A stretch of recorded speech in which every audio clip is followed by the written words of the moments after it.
या देवी सर्वभूतेषु शक्तिरूपेण संस्थिता नमस्तस्ये नमस्तस्ये नमस्तस्ये नमो नमः। श्री स्वामी समर्थ। नमस्कार मंडळी, नवरात्रीला सुरुवात झालेली आहे। सर्वांनी आपापल्या घरी घटस्थापना केलेली असेल, अखंड दिवा देखील लावलेला असेल। जसं घटस्थापनेला विशेष महत्त्व असतं, तसेच या नवरात्रीच्या 9 दिवसांमध्ये आपण देवीची किती मनोभावे सेवा पूजा करतो त्याला देखील तेवढेच महत्त्व आहे। नवरात्रीच्या या 9 दिवसांमध्ये देवीच्या 9 रूपांची पूजा केली जाते। तिथीप्रमाणे दरवर्षी अश्विन शुक्ल प्रतिपदेला घटस्थापना केली जाते आणि शारदीय नवरात्र उत्सवाला सुरुवात देखील होते। पुढे 9 दिवस पूजा केल्यानंतर 10व्या दिवशी दसरा असतो।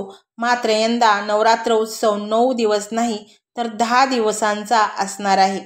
त्यामुळे अनेकांच्या मनामध्ये गोंधळ निर्माण झालेला आहे की कोणती माळ कोणत्या दिवशी आहे आणि कोणत्या माळेला आपल्याला कडाकणी बांधायची आहेत, कोणत्या माळेला आपल्याला कन्यापूजन करायचे आहे, देवीची ओटी कधी भरायची आहे, होम हवन कधी करायचे आहे।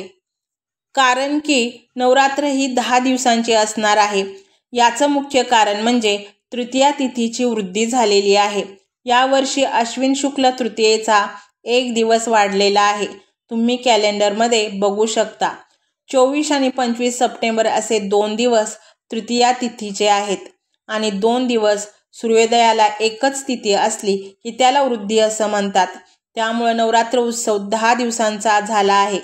त्यामुळे अनेक स्त्रियांना अनेक प्रश्न पडले आहेत, कोणत्या कोणत्या माळेला आपण काय करायचं आहे। तर हे सर्व मी तुम्हाला आजच्या या व्हिडिओमध्ये सांगणार आहे।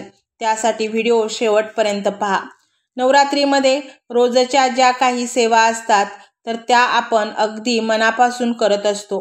त्यामध्ये सकाळ संध्याकाळ देवीची आरती करणे, दिवाबत्ती करणे, घटाला रोज एक माळ चढवणे, रोजचा देवीला नैवेद्य दाखवणे, माळपाणी करणे, तसेच काही जण दुर्गा सप्तशतीचा पाठ देखील करतात, कुंकुमार्चन करतात, अखंड दिव्याची काळजी घेणे असे रोजचे सेवा तर आपल्या सगळ्यांना ची चालूच असतात। परंतु त्याचबरोबर नवरात्रीच्या 9 दिवसात काही दिवशी काही विशिष्ट गोष्टी करणे याला जास्त महत्त्व देखील दिलं जातं। त्यातील पहिला प्रश्न असा आहे की देवीला कडाकणी कोणत्या माळेला बांधावी। सर्वांनाच माहीत असेल की नवरात्रीमध्ये देवीला कडाकणी पण नैवेद्य असतो। कडाकणीची माळ करून बांधलेली जाते। तर हे कडाकणी जे आहे तर ते तुम्ही सप्तमी, अष्टमी, नवमी या दिवशी बांधू शकता। शक्यतो 7व्या माळेलाच कडाकणी बांधली जातात, पण जर तुमच्याकडे या दिवशी शक्य झालं नाही तर तुम्ही अष्टमी किंवा नवमीला पण बांधू शकता। या वर्षी सोमवार दिनांक 29 सप्टेंबरला 7वी माळ असणार आहे। त्या दिवशी तुम्ही कडाकणी बांधू शकता। जमलं नाही तर अष्टमी किंवा नवमीला बांधू शकता। मंगळवारी 30 सप्टेंबर अष्टमी तिथी आहे। 1 ऑक्टोबरला नवमी तिथी असणार आहे। कडाकणी बांधताना त्या एकूण 5 बांधतात किंवा काही ठिकाणी 6 बांधतात किंवा 9 पण बांधल्या जातात, पण आमच्याकडे मात्र 5च कडाकण्यांची माळ करून घातली जाते। तसेच त्याबरोबर धपाटे म्हणजे थालीपीठ देखील असतात आणि त्याची देखील एकत्रित करून माळ बनवली जाते। घटावरती कडाकणी बांधली जातात। ज्या प्रकारे आपण घटाला माळ बांधतो त्याचप्रमाणे कडाकण्याची धपाट्याची माळ बांधली जाते। 5 कडाकणी 4 धपाटी एकत्रित मिळून त्यांची माळ बांधू शकता। त्यामध्ये देवीचे दागिने पण बनवतात। घरामध्ये कडाकण्याची माळ आणि त्यामध्ये काही देवीचे दागिने पण काही जण करतात। त्यात पिठाचे दागिने आपल्याला बनवायचे असतात। त्यामध्ये वेणी, फणी, आरसा, बांगड्या, हार, जोडवी, पैंजण, कानातले, हात खाऊचे पान हे सर्व करून तळून मग त्याचे दोऱ्यामध्ये बांधून म्हणजेच या दागिन्यांची देखील माळ करून घटावरती चढवली जाते, बांधली जाते। आणि तुम्ही बाहेर कोणत्या देवीला नेहमी कडाकणी नेत असाल तर त्या ठिकाणी पण तुम्हाला कडाकणीची माळ करून द्यायची आहे आणि त्या ठिकाणी पण तुम्ही सप्तमीच्या दिवशी ही माळ जी आहे ती बांधू शकता। 7व्या माळेला नाही जमले तर अष्टमी नवमी यापैकी एका दिवशी बांधू शकता. एक गोष्ट लक्षात ठेवा, जे लोक नवमीला कडाकणी बांधणार आहेत त्यांनी मात्र घट उठायच्या आधी कडाकणी बांधायची आहेत आणि मग जे काही तुमचा नैवेद्य वगैरे दाखवायचा आहे, तळी भरायची आहे, मग ते सर्व करूनच आपल्याला घट जो आहे तर तो उठवायचा आहे. त्यानंतर पुढचा प्रश्न असा की देवीची ओटी कोणत्या माळेला भरावी. ज्यांनी देवीची ओटी भरायची आहे तर त्यांनी अष्टमीला पण भरू शकता आणि नवमीला पण भरू शकता, किंवा मग नवरात्र सोडून इतर दिवशी तुम्ही मंगळवारी शुक्रवारी या दिवशी देखील देवीची ओटी जी आहे तर ती भरू शकता.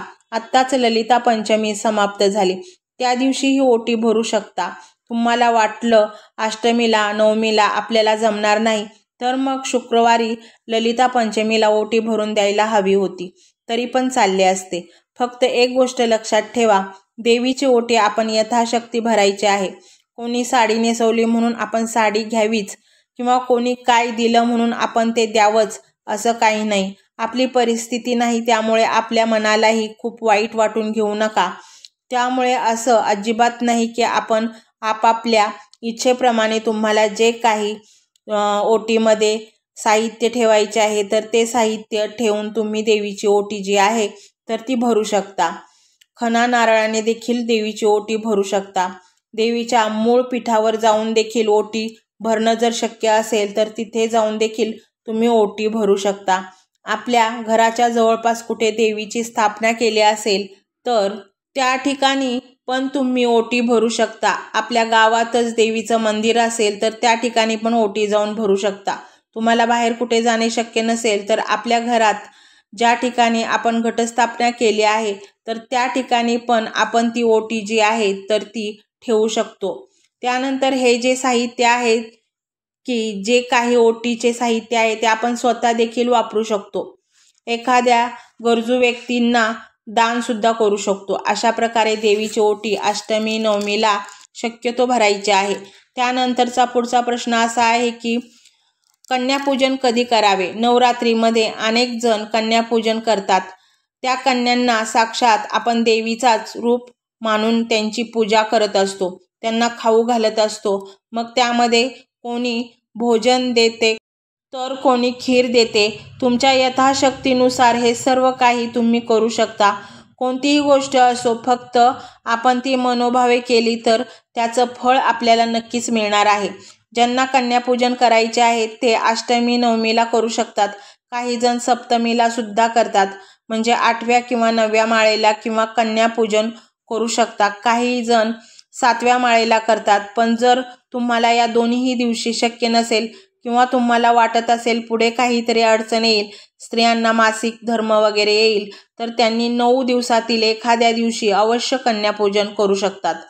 आणि जर या 9 दिवसांमध्ये काही कारणावरून आपल्याकडून कन्यापूजन हे करायचे राहून गेले तर त्यांनी कोजागिरी पौर्णिमेला पण कन्यापूजन करू शकता. त्यानंतरचा पुढचा प्रश्न असा आहे की देवीला पुरणपोळीचा किंवा भोपळ्याचा नैवेद्य कधी दाखवायचा. तर घट उठण्यापूर्वी आपल्याला पुरणपोळीचा नैवेद्य दाखवायचा असतो. आपल्याकडे पूर्वीपासूनच परंपरा चालत आलेली आहे. तर त्याच दिवशी आपण घट उठवायचे असतात. म्हणजे काही जण नवमीला घट उठवतात तर काही जण दसऱ्याला घट उठवतात. तर घट उठायच्या दिवशी सकाळी आपल्याला पुरणपोळीचा नैवेद्य बनवायचा आहे आणि नैवेद्य दाखवून मगच घट आपल्याला उठवायचा आहे.